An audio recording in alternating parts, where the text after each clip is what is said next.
Okay, hi everybody. We are beginning here with Cosmic Fire Webinar Commentaries number 27A, and we're page 111 in the compilation. Not sure how much more we have to go. A few of the paths about which presumably less and less will be said, at least after the ray path. We have concluded our work with the path to Sirius, and this at a time when Sirius is actually very strong. The blue moon in Sirius is occurring here tomorrow for most places on the 20th of August 2013. Well, let us begin with this fifth path and see what we can determine about it. I hate to leave any of the paths behind in the study because it really will require a group of interested researchers getting together and using the group mind. In this case, I would hope more the triadally infused group mind, because I think that's what will be required to shed more light here. Of course, the masters themselves have much to learn about these paths and undergo a long period of training. So,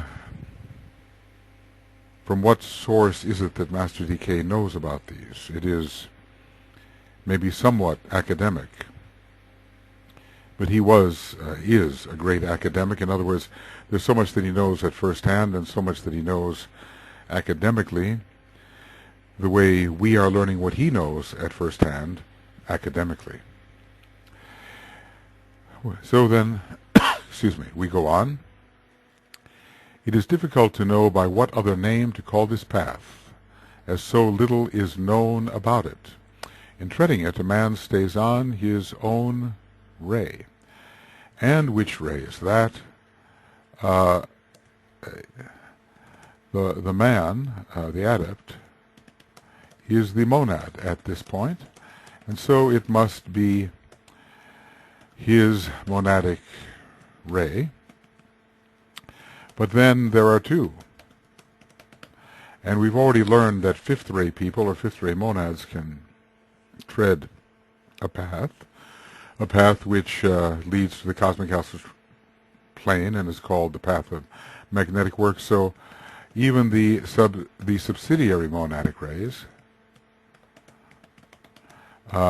will serve. And that is those on the fourth ray. I wouldn't be surprised if the path to Sirius is one of those that they tread, and certainly the path of the planetary logoi. And the fifth ray monad leads many to the cosmic astral plane for the path of magnetic work. And there seems to be something, the sixth ray monad leads to the path to Sirius, but probably also to more. And I wouldn't be surprised if the seventh ray monad is involved somehow in the path of absolute sonship. Anyway, a man stays on his own ray and works thereon in all the various kingdoms, on all the planes, including the lower kingdoms.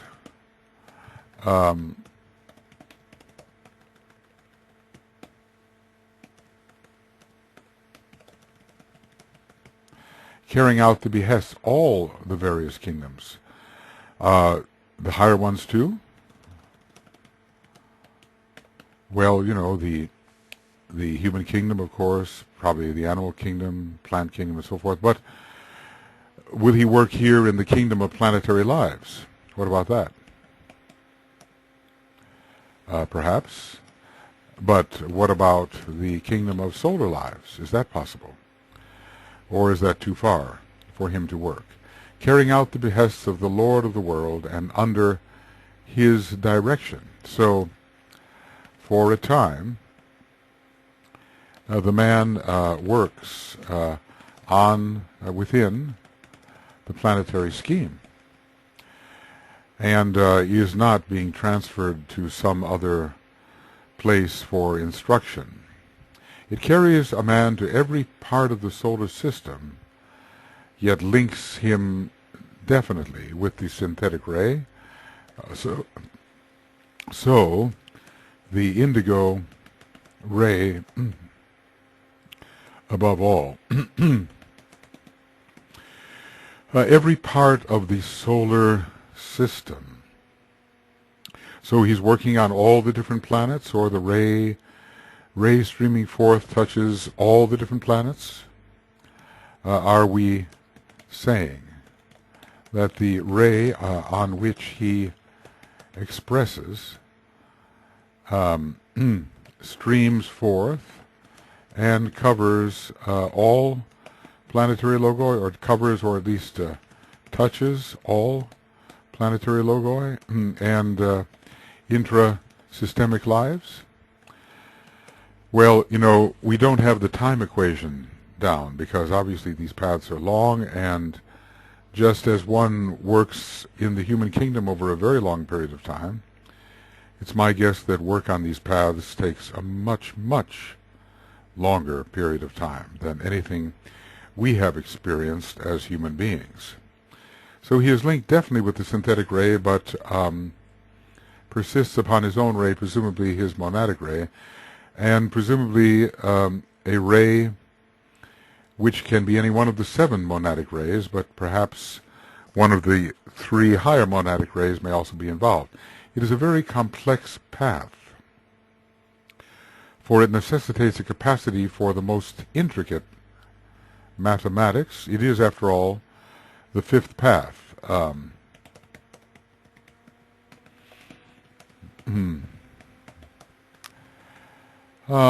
Yes, 5th path. And so the highly monastic 3rd ray is involved, 5th ray, and also the 3rd ray, I would think. As the path of the planetary logoi can lead to this path, and as the planetary logoi, that path is approached from the Mahachohan's 3rd ray department, I would say that the 3rd and the 5th ray are linked. And 5th ray, 5th round, no, are linked. And an ability to geometrize in a manner incomprehensible to our 3-dimensional brains. So 5th ray monads, 3rd ray monads, would you say? 5th ray monads and 3rd ray monads, and then the divine geometer. So this means that the great 2nd ray has to be predominant. So all rays are sub-rays of the great 2nd ray, and the 2nd ray, Lord, is called the Grand or Great Geometrician, whichever ray lord we may be talking about. All of the ray lords, on whatever level, will carry the meaning of their particular ray. If we have an intra-planetary ray lord, he can still be called the Great Geometrician, and so can a planetary ray lord, or a solar ray lord, or a constellational ray lord. They will all have similar qualities, but expressed in much different scope. This path is taken by the man to whom the law of vibration is of profound importance. Now, remember the law of vibration? It's the first solar systemic law, and related to the 1st ray and to Vulcan. Vulcan, the hammer stroke, which sets things. Vulcan rules a certain type of displacement of the status quo, which encourages or promotes vibration. If something which has its own place is displaced, it will attempt to come back to equilibrium.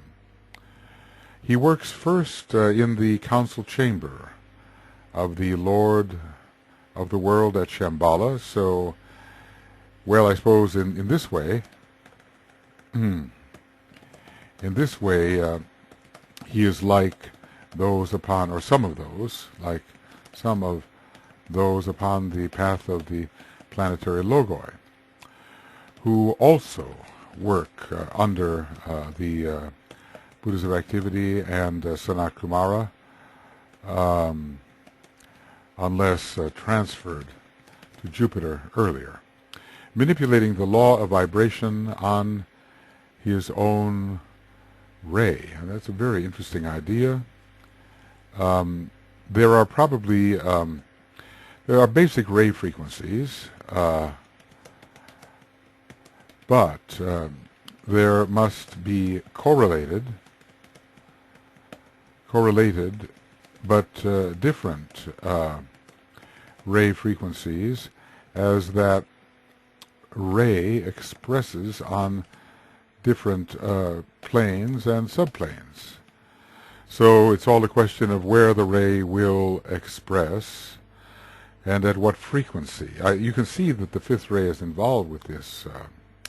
Fifth ray, well, you know, on all the rays, they come to this path. They must, because every one of the rays has to be represented. But the fifth ray is the one who quantifies frequency, and this will be required. So Mercury could be involved. I hesitate to say Mars at this point. The planetary schools, you know, have to have a strong manus. Mars may ultimately have a strong manus, but the emphasis upon it right now is very concrete manus. So he manipulates the law of vibration on his own ray, and I guess thus can affect all grades of matter, and thus can affect all grades of matter responsive to his ray. And so in this way there is a in this way there is a connection between path 2 and path 5, because the those on path 2 were experts in frequency as well. They had the sense of rhythm, and they had to deal with different types of matter and the frequencies that make these types of matter. Later he will have his habitat on the planet corresponding to his own ray. So let's say maybe one of the sacred planets, you know, if it, but according to monadic ray. So it would be Uranus ray 1,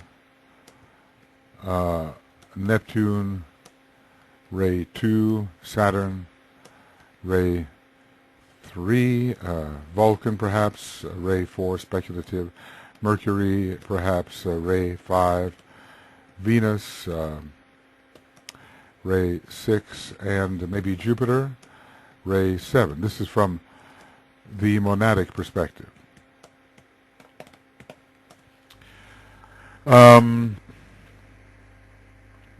So what do we have first? And not on the Earth, unless he is on the ray of the planetary logos holding sway upon the Earth. The ray of the planetary logos holding sway upon the Earth.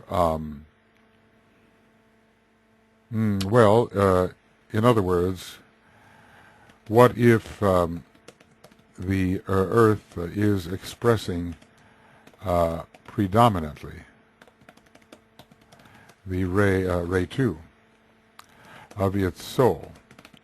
Would he have to go?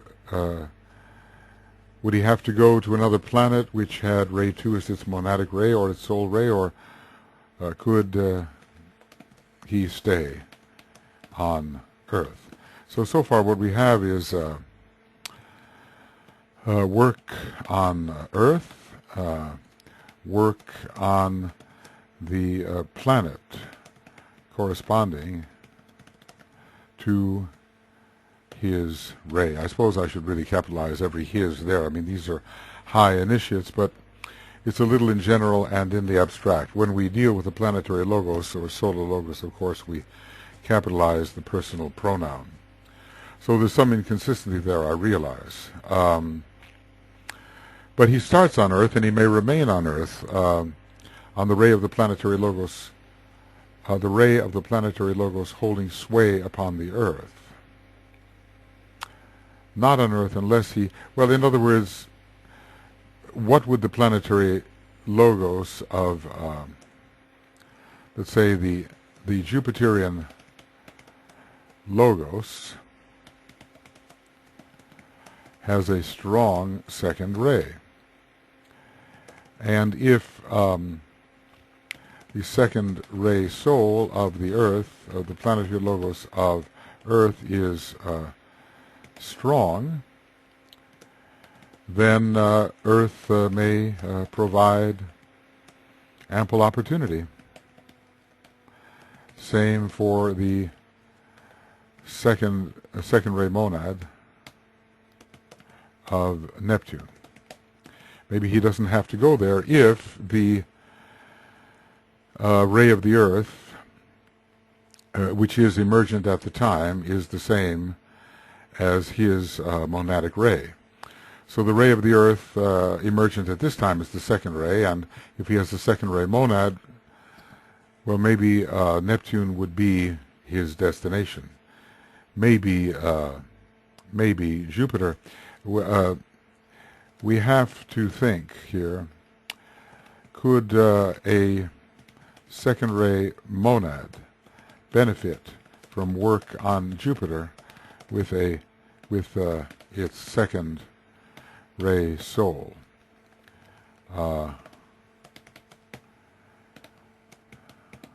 Yes. Is that possible? Or must one go to one of the synthesizing planets? I mean, certainly we're dealing with great beings, and if our monad is on a certain ray, these great gods might be able to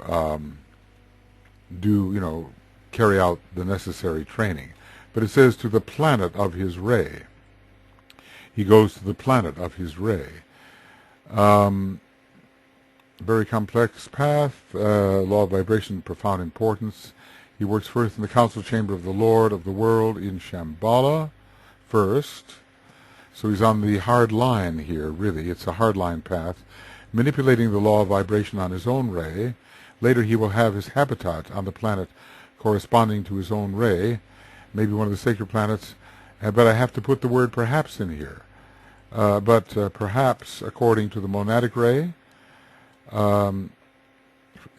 or maybe according to the most expressive ray on that planet. In other words, if the second ray soul, if the second ray monad, and the second ray soul of Jupiter is expressing more powerfully than the second ray monad of Neptune, then maybe his training would be on Neptune. For another perspective, for example,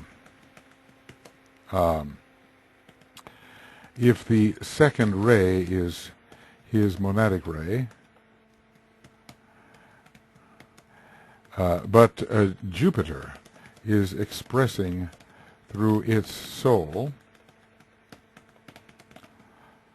more the second ray than Neptune does, even though Neptune has a second ray monad, then perhaps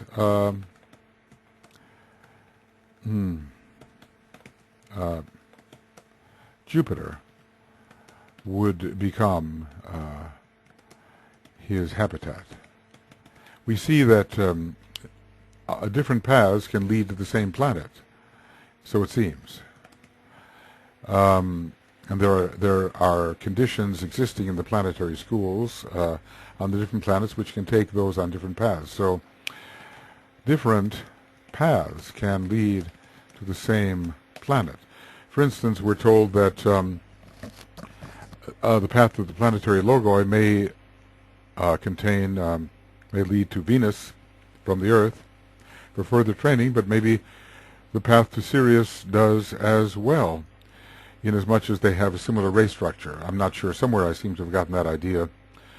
The path, Jupiter may take many of the planetary, those on the path of the planetary logi, from our planet at least, but maybe second-ray monads would travel to Jupiter for further training, the planet corresponding to his own ray. These are speculations remaining to be confirmed, of course, and not on the Earth unless he is on the ray of the planetary logos holding sway upon the Earth. Well,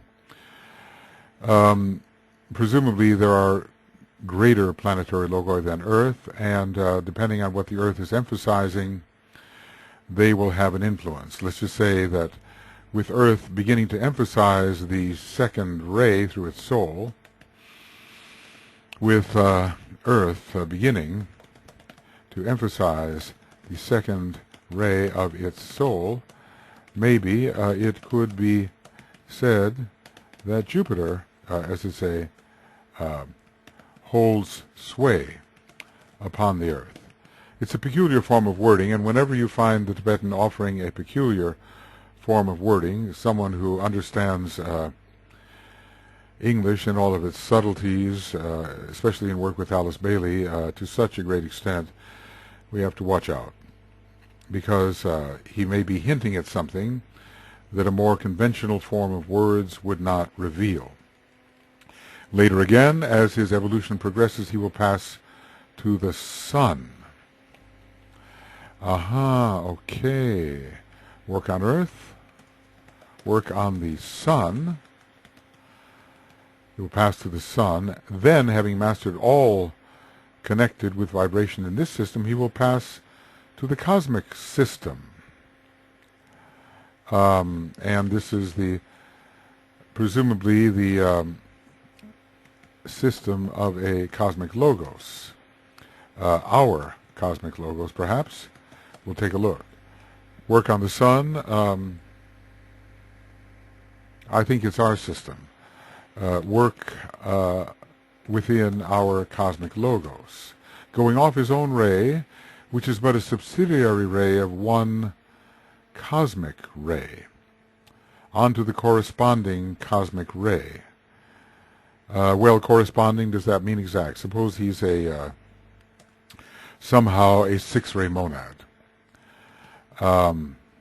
Let's see here. And suppose we, if he is a ray, six-ray monad, okay, six,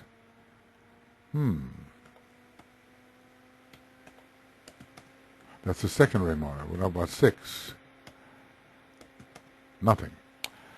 Therefore, we must put it into our abbreviations.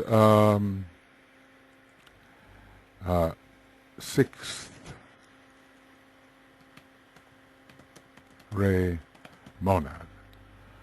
If he is a six-ray monad, and he passes to our local cosmic logos, which hypothetically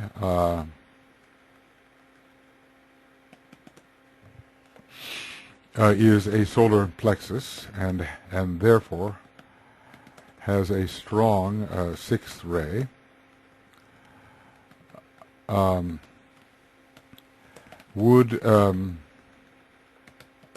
Would he pass onto the sixth ray of that cosmic logos, or a resonant ray, perhaps, if his ray is resonant with the ray of the cosmic logos? Anyway, later as his evolution progresses, this must be a very, very long time, because there's so many places he can work. He can work in so many, well, let's call it places. It's not really places, but it's dimensions and foci and so forth. He will pass to the sun. I have a friend who feels that the ray path ends in the sun, but apparently not. They have mastered all connection with vibration in this system, then having mastered, he will pass to the cosmic system, going off his own ray, which is but a subsidiary ray of one particular cosmic ray. It's almost as if he came from here, as if he came from the center to which he has returned. So his monad may be on the second ray, let's say, but maybe he came from the not only from the sun, but somehow from the cosmic logos in which the sun plays its part, and let's say that cosmic logos has a major sixth ray. So he will go off his ray onto the corresponding cosmic ray. Now, what do we mean by corresponding? If he goes off the second ray, will he go onto some kind of second ray which is found within that cosmic logos, or will he go on to the major cosmic logos of that ray, which in the case of our cosmic logos, which has so much to do with the expression of desire, might be the sixth ray. In other words, all of us in these 7 solar systems might well be living within a sixth ray cosmic logos, but then that would only be one of his rays, wouldn't it? Because all of these beings have more than one. So the word corresponding becomes interesting. He will pass to the cosmic system going off his own ray, which is but a subsidiary ray of one cosmic ray. So he will find the cosmic ray, of which his ray is the subsidiary. He will find the cosmic ray. That'd be a good one to have, wouldn't it? Unless it's CSR. No, it isn't. All these nice abbreviations. Cosmic ray. Okay. CSRY. Cosmic ray. So he will find the cosmic ray of which his ray is a subsidiary. And in the case of, well, we don't know, maybe it's according to his mode of descent, but he maybe will go to his local cosmic logos, which is not necessarily the one, I mean, is it the one from which he came? Onto the corresponding cosmic ray. Well, anyway, we have, okay, six-ray monad. I have to get that one straightened out too, because it's probably wrong. SXRMD. It is incorrect. Sixth ray monad. Now it's correct. Now it is correct. Okay. Well, I'm not sure that we're going to be able to solve this, But suffice it to say, like our solar system, let's say, has a major second ray. Well, whatever the ray is, he works within the range of the sun. But then when he leaves our solar system, he goes to the cosmic, past to the cosmic system, going off his own ray, onto the corresponding cosmic ray. Or maybe, here's another possibility. He may go, another possibility. He may go to the cosmic logos, whose cosmic ray does correspond to his own monadic ray, and not just going to pass to the cosmic system. The cosmic system, system can be the whole the whole territory of the one about whom not may be said. And in that cosmic system,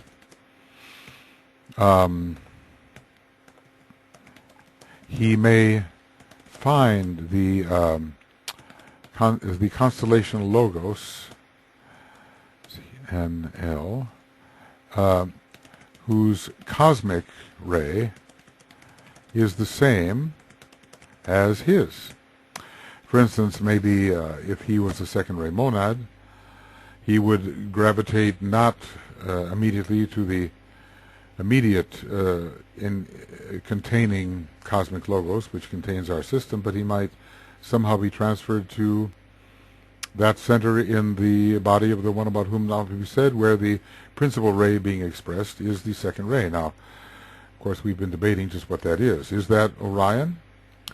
Is there something of the little bear involved in that? We don't know. We just have certain speculations about it, about the possibilities. At least if we name enough of the possibilities, we will be able, I think, to determine what is true when the time comes. This is all still in Initiation Human and Solar. Amazing that he said so much about it in that early book. Just as the evolution of man in this system is fivefold, so in the above we have enumerated the principal five paths from which a master has to choose. Maybe this is summary. Now, fivefold, what is meant by fivefold evolution?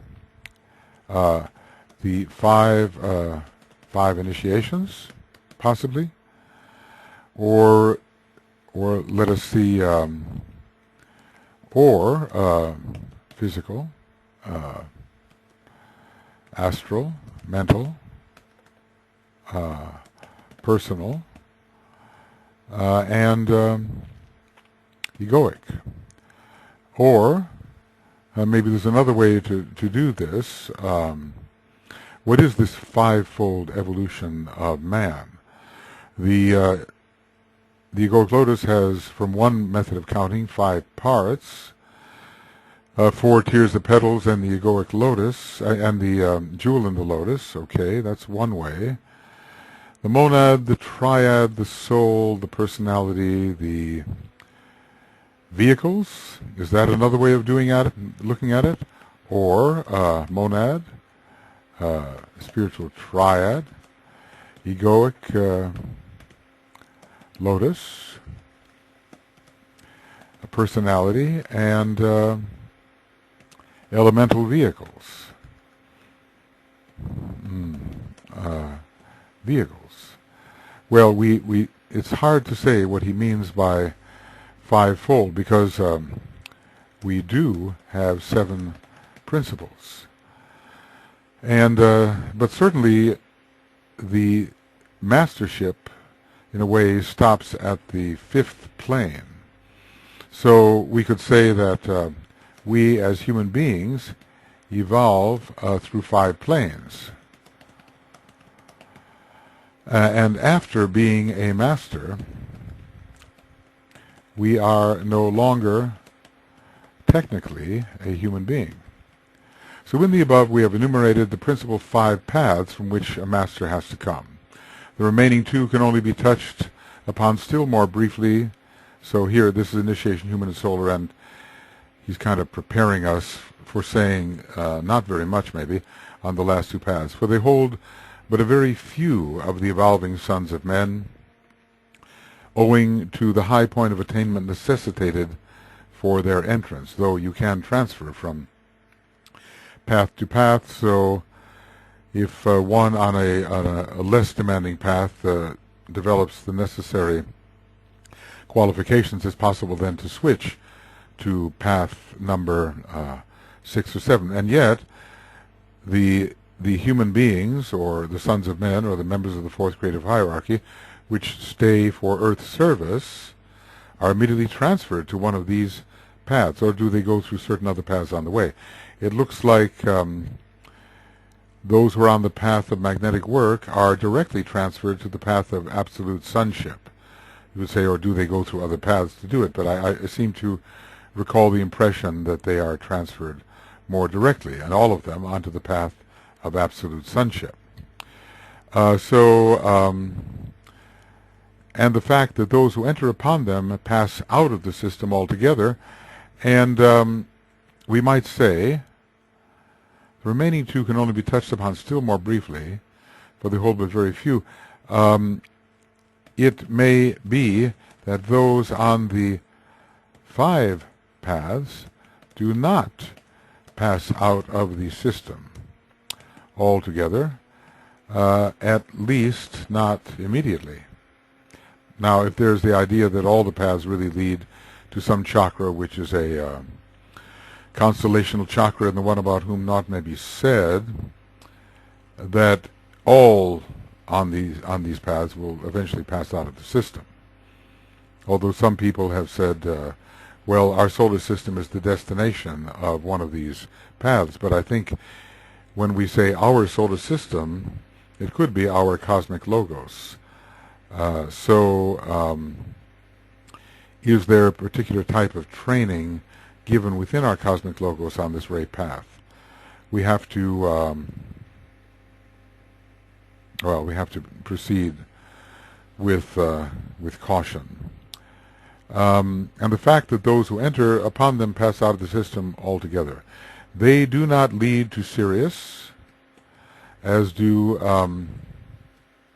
some of the other paths. So basically, from the Earth you can get to Sirius, from the second path you can get to Sirius, maybe even from the third.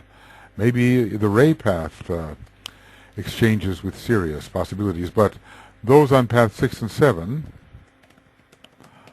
paths 6 and 7, do not go to Sirius. It will be noted that 4 groups remain in the system, passing eventually in dim and distant eons onto the cosmic planes. 4 groups remain in the system. So which are those? Are these the first 4? Even though those on path 2 and path 1 and path 2 go onto paths 6 and 7. So, well, this confirms, excuse me, this confirms what I have thought, that it is possible on some paths to remain for a long time in the solar system. And of course, our solar system is due to last another 150 trillion years according to the Brahmanic chronology. But maybe that's not the solar system to say, that maybe that's the incarnation of the solar logos. As far as how long the solar system will last, it's going to be rather reduced from that. Passing eventually in dim and distant eons to cosmic planes. So the solar system is the cosmic etheric body. Well, it's the cosmic physical body and the cosmic etheric body of the solar logos. So let's get this other abbreviation here. Cosmic physical body. All right. Cosmic physical body. This will be useful. And cosmic etheric body of the solar logos. So some of these paths do have training schools quite extensively in our solar system. And following that, cosmic planes related to our solar logos may eventually receive some of them as well. So even if these pass to cosmic planes, even if they pass to cosmic planes,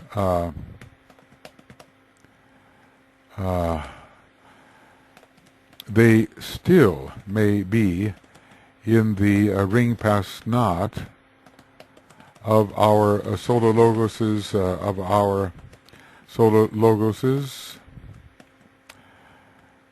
energy system. One group passes directly to Sirius, and the remaining groups pass directly after initiation to the cosmic planes, with no period of intermediate work on Earth, in the system, or on Sirius. Okay. Well, this has to be The group that passes directly, and the two remaining groups pass directly after initiation to cosmic planes. Okay, and which initiation is that? Is it the sixth? With no period of intermediate work on Earth in the system or series. So let's see if we can, by the process of elimination, the path of the planetary logoi has training schools in the system. So we say then not directly to the cosmic planes. The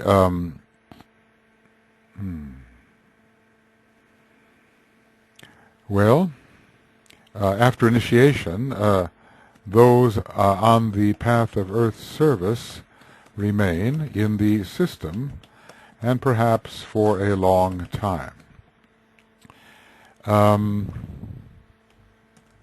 Those on the path of magnetic work may go directly to the cosmic astral plane, possibly. Okay, 1, 2, 3. Those on the path to Sirius, they pass directly to Sirius. Well, maybe with some training. One group passes directly to Sirius. Is that those? Well, this could be tricky. Do those on the path to Sirius pass directly to Sirius? Or could there be some training on planets in our system, such as Venus particularly? Those on the ray path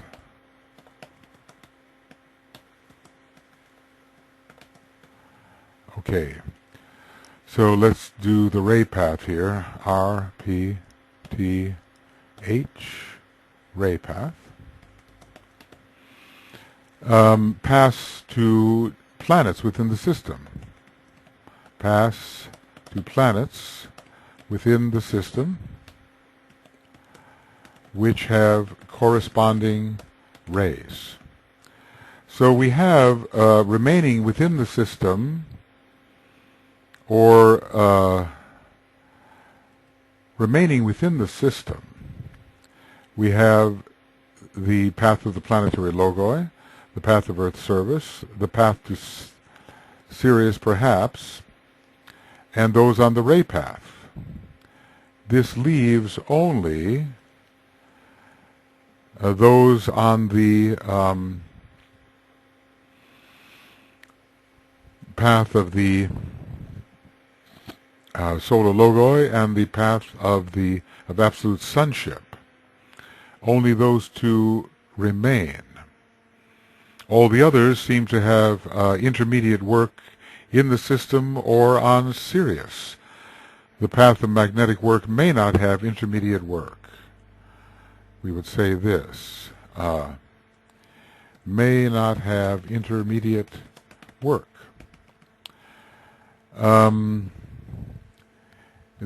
So absolute sonship accepts those who have had no intermediate work. The path of absolute sonship accepts those from the path of magnetic work, and these on this path 2 have gone directly to the cosmic astral plane. The only trouble with path 6 is, however, there has been work in the system first, but on path 6, after predictable work on the planet, there is probably a leaving of the system and a not going to Sirius. Well, I hope that has clarified things a little bit. I think they're there are still some difficulties here, but I think that's the general idea. One group passes directly to Sirius, and the remaining two groups pass directly after initiation to the cosmic planes with no period of intermediate work on Earth, in the system, or on Sirius. Okay, and what, that would be path number 2 would pass directly to the cosmic planes, and who else would pass directly to cosmic planes? Well, we would say path 7. So paths 2 and 7 are involved with passing directly to cosmic planes. Paths 2 and 7 are involved in passing directly to cosmic planes, with path 2 and that work preceding the path 7 adventure, taking them still farther onto cosmic planes. And that's why I don't think it's necessary. I do not think it is necessary for those on path 2 who will be traveling to path 7 to come back into the physical etheric body of the solar logos, i.e. the solar system. Whoa, okay, this is going to be fun. So it says these two paths are, so with no period of intermediate work. I'm going to look up that statement. With no period of intermediate work. And this should be initiation, human and solar. These two paths are the path the Logos himself is on, the path of the solar logoi, and then the path of absolute sonship. And we're going to later deal with these. However, briefly, we do remember that the path of absolute sonship, that much concerning it was hinted when discussing path number 2. All right. Lots of red. So here we are in cosmic fire. This path is one of the great distributing paths of the system. So in other words, the rays go everywhere, right? The rays go everywhere to all areas within our solar system, and then beyond into the cosmic sphere, and is trodden by the adept who has a clear understanding of the laws of vibration. Well, we remember the idea of the cosmic mathematics that is required, and the intricacy and the monastic tendency, although those on all rays have to be able to tread this path. So monastic requirements are here to understand the law of vibration. Okay, because, well, what do we say? Rays are differentiated from each other by frequency, by vibration. It leads to the next cosmic plane with great facility, and is therefore called the outer door of entry. But, the next cosmic plane is the cosmic astral plane, but first there is time spent in the system. In the system, on the planet, correlated with the ray of the adept, the monadic ray. Let's see, so if we go back here, Later he will have his habitat on the planet corresponding to his own ray, whichever that is, whether monadically correlated or egoically correlated. It's in the system, isn't it? So first this before passing to the next plane. And even though the destination is on the cosmic mental plane, the outer door of entry, destination for this group of adepts is the cosmic mental plane. But it seems that there is a sojourn on the cosmic astral plane, because it says the next plane with great facility. It leads to the next cosmic plane with great facility. As we know, the 7 rays which manifest throughout our solar system are but the 7 sub-rays of one great ray, that of love, wisdom. So this is, the indigo ray. This ray path is the one upon which the majority of the masters of the wisdom pass, just as the lords of compassion are passing upon path number 4. So here is the word majority. And when you look at someone like Master DK, I mean, it's just an impression, who has such a profound knowledge of the 7 rays, you really wonder whether this would not be his path. I mean, he is such an expert in the interrelationship of the various energies, and he has the monastic equipment, I suppose, for the mathematics and so forth. In the same way, many of the lords of compassion, okay, but not necessarily the majority of the lords of compassion, pass on to path 4. 5/8 of the former pass on to this path, okay, the majority, just as 4/5 of the adepts of suffering pass on to path 4. What a, whoa, this is a great term, isn't it? The adepts of suffering. Let's just see, this ray path, blah, blah, blah. And I'm going to make one of those notes here, page 1261. This I've read a number of times, but it always gains greater weight. TCF 1261. So let's just say lords of compassion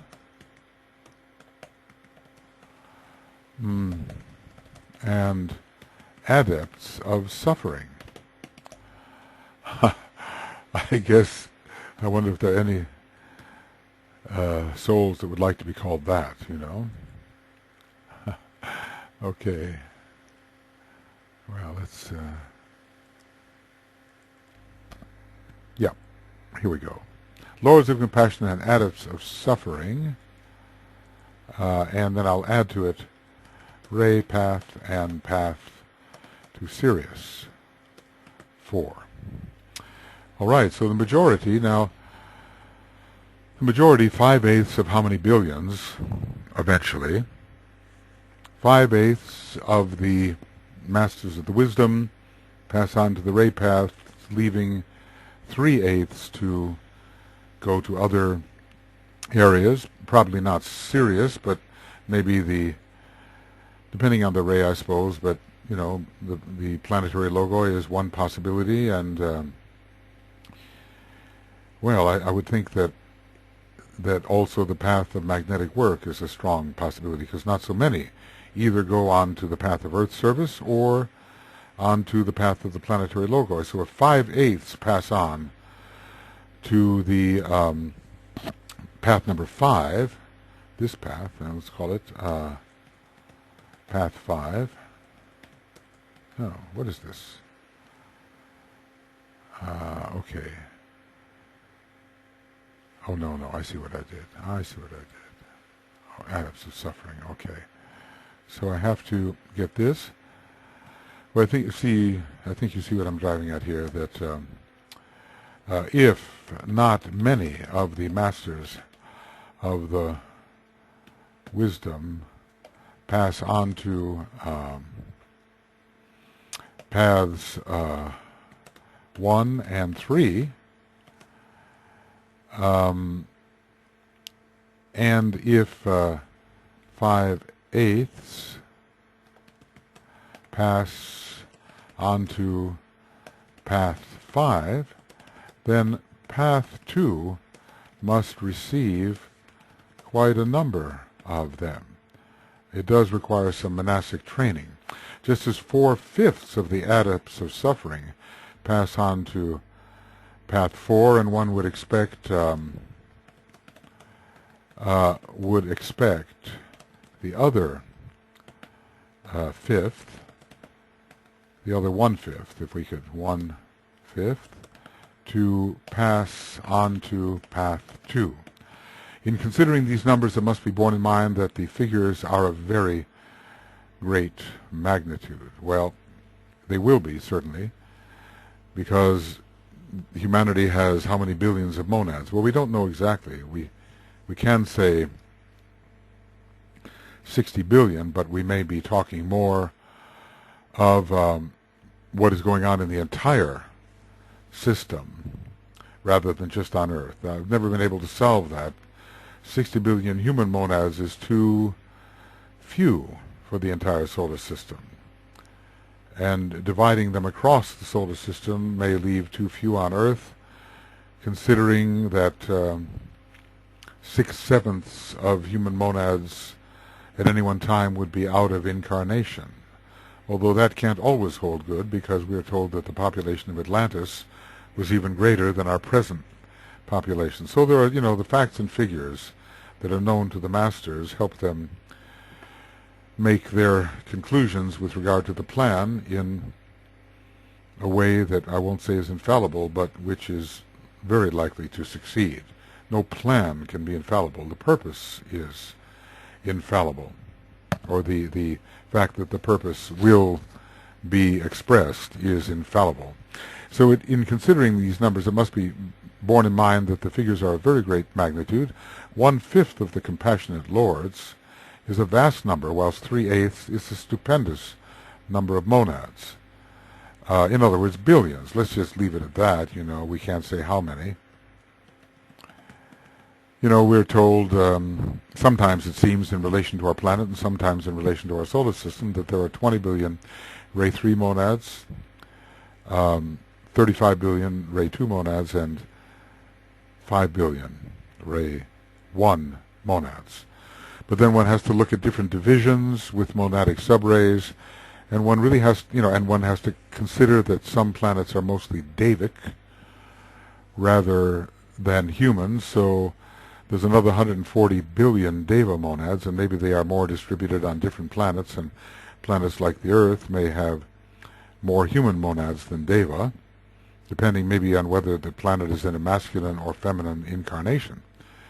Our solar system is feminine, so you kind of wonder whether it does not have a majority of feminine planets in it as well, or at least those in feminine incarnation. So the 140 billion monads that are Deva monads could be distributed over many planets, and leaving a larger concentration to some planets like Venus, Vulcan, Earth, and some human monads on the other planets, which have not begun to transmute those units yet. This just hints at what the masters of the wisdom know. They know enough to make the right choices.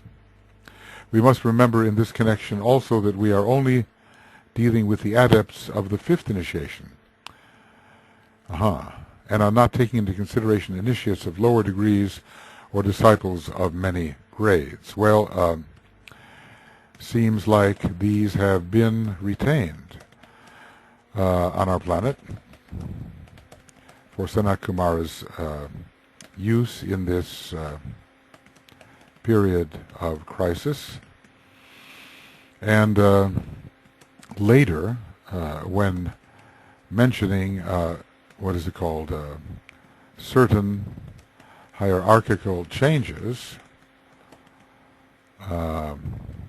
one of those was the change to the requirement that it be 6-degree initiates who are to make the choice, the great decision, and not 5th-degree initiates anymore. So this was written in the 20s, and then later things changed. It must be very dynamic now. All the changes going on, we're living in that period of history, which is the most climactic period of history for humanity, and absolutely decisive. It is useless for an average man to ponder upon these figures, and I think he's talking to us. They are too difficult to compute and involve calculations most abstruse and intricate. It's as if, DK will know what these calculations are because he probably has the mathematical ability, has the necessary mathematical ability for these calculations, and we are average man in this respect, very definitely. This can be demonstrated that by pointing out that from these figures must be subtracted that 2/5 which in the next round pass before the judgment throne and are rejected. And well, what types of monads would they be? Or would they be lords of compassion? In other words, would they be the types that would be on the hardline rays or on the soft line rays? Would they tend eventually to become adepts of suffering, or are they more on the mental line? So the subtraction would be differential. It would depend on what they were, and the subtraction would have to be either from the group of Masters of Wisdom or Lords of Compassion. Out of the remaining 3/5, only a percentage, which may not be revealed, reach final adeptship, though all pass upon the path. So this is following the Judgment Day in the 5th round of, I think, our chain. So I am inclined to think, rather than the 5th scheme round. 5th scheme round. No. 5th scheme round. Okay, we'll just leave it at that. The 5/8 referred to above, and the 4/5 have reference only to the 2 great groups of Asheka initiates. And maybe there are other groups. He is implying the existence of other groups. Well, then why does he tell us this? To give us some idea of a proportion, and at least where the majority of Masters of the Wisdom are bound, and the majority of the Lords of Compassion are Lords of Suffering. Path 4 or Path 5. So at least we know something more about majorities than we knew before. Adepts who pass upon the ray path have to possess attributes which make them exceedingly responsive to vibration. This brings us to the idea of how Master DK was training his students.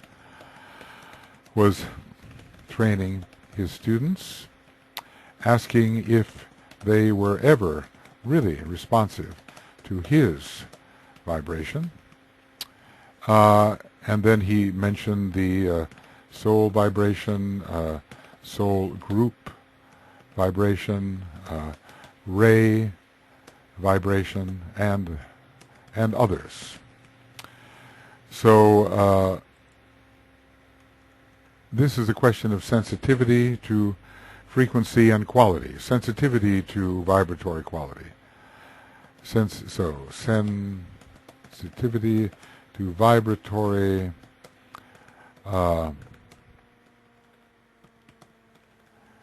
vibratory.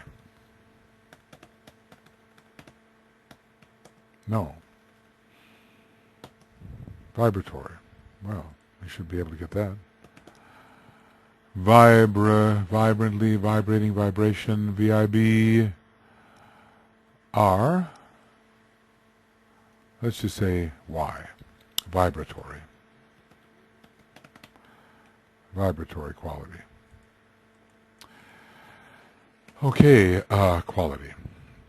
In their group work regarding all the units upon this path as forming one unified whole, the result achieved might be compared to that of a compass of a ship.